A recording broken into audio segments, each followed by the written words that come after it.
ஏன் இத்தனை வன்மம் நடிகர் சூர்யா மீது என தொடர்ச்சியாக கேட்கிறார்கள். ஏன் வரக்கூடாது சூர்யா மீது? மரண மொக்கையான படங்களை எடுத்து அதை திரையரங்கிலே வெளியிடாமல் ஓடிடி தளத்திலே வெளியிட்டு 4-5 யூடியூபர்களை வைத்து ஆஹா ஓஹோ புரட்சி புண்ணாக்கு என பேச வைத்து பெரிய சாதனை படைத்ததாக காட்டிக்கொண்ட ஆட்கள் இப்போது திரையரங்குகளிலே படம் வந்து மக்கள் கழுவி ஊற்றிய உடனே யூடியூப்பிலே திட்டுகிறார்கள்.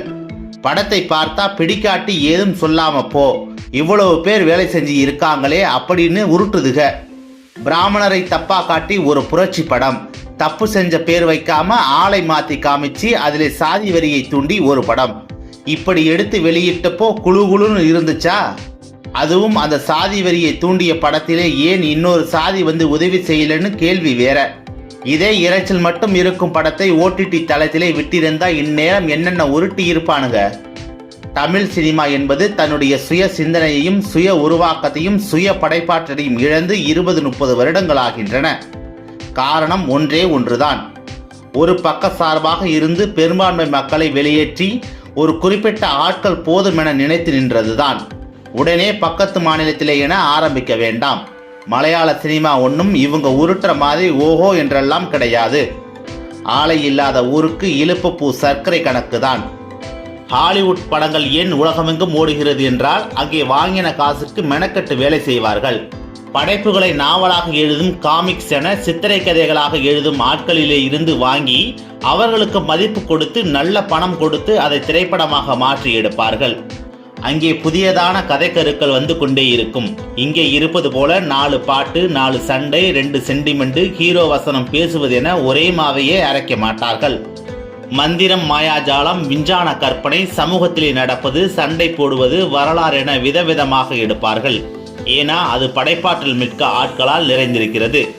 செய்யும் தொழிலுக்கு மதிப்பு கொடுப்பார்கள். 100க்கு 100 சரியில்லை என்றாலும் 100க்கு 99% சரியாக இருக்கும். ஆனால் இங்கே என்ன நடக்கிறது? ஓவர் பில்டப் கொடுத்து முதல் நாளிலேயே போட்ட பணத்தை 1000 திரைகள் 2000 திரைகள் என போட்டு எடுத்து விடுகிறார்கள். 1000 திரைகள் திரைக்கு 200 பேர் என வைத்தாலே முதல் நாளிலேயே 2 லட்சம் பேர் பார்த்து விடுகிறார்கள். 2 லட்சம் பேர் பார்த்து கருத்து சொன்னால் கழுவிதான் ஊற்ற முடியும். டிக்கெட் 100 ரூபாய் என வைத்தாலே 20 கோடி ரூபாய் வந்து விடுகிறது. அவ்வளவுதான் பட்ஜெட்டே இருக்கும். 300 கோடி ரூபாய் 400 கோடி ரூபாய் என்பதெல்லாம் டுபாக்கூர் என்றே நினைக்கிறேன். அடுத்து என்னன்னா, படத்தை மட்டும் பாருங்க, அதில் நடித்தவர்களின் கருத்து சொன்னதையெல்லாம் பார்க்காதீங்க என. எப்படி உருட்டு, ஸ்பெஷல் உருட்டு. இந்த நடிக்கும் ஆட்கள் சினிமாவிலே வேலை செய்யும் ஆட்கள்.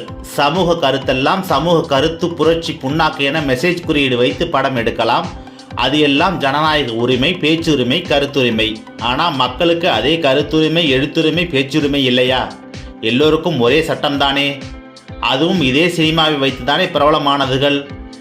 சினிமாவிலே நடிக்காவிட்டால் இந்த சிவகுமார் குடும்பம் என்றால் யார் என தெரிந்திருக்குமா? அப்புறம் இதுதான் மேட்டின்மைவாதம், பணத்திமிர். பணம் சம்பாதிக்கும் போது சினிமா என்பது கருத்து சொல்லும் இடம். மக்கள் திருப்பி கேள்வி கேட்டால் உடனே இவ்வளவு பேர் வேலை செய்திருக்கிறார்களே என உருள்வது. இதை வேற புரட்சி புண்ணாக்கு என எடுத்துக்கிட்டு வருதுக. நாம ராக்கெட் விட்டா ஐயோ விவசாயிகள் ஏழைகளாக இருக்கிறார்கள், அப்போது ராக்கெட் விடுவது தேவையா என கேட்ட ஆட்கள் தான் 4 சினிமாவில் நடித்து விட்டதால் கருத்து சொல்லு ஆட்கள் ஆகி விடுகிறார்கள்.